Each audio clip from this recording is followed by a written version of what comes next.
একটা কথা তোমাদের সাথে শেয়ার করতে চাই। বলছি যে আমি জন্মভূমি মা,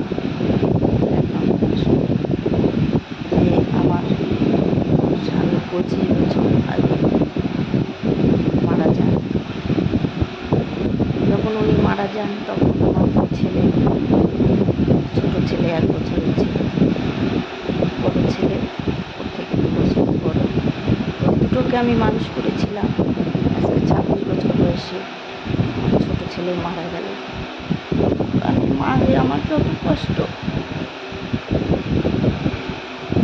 একটা মার সন্তান হারালে যে মায়ের কষ্ট কত, যে মা সে বুঝতে পারে।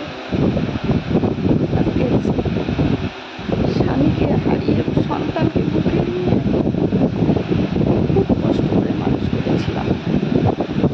আজকে আমি ছেলেকে হারিয়েছি।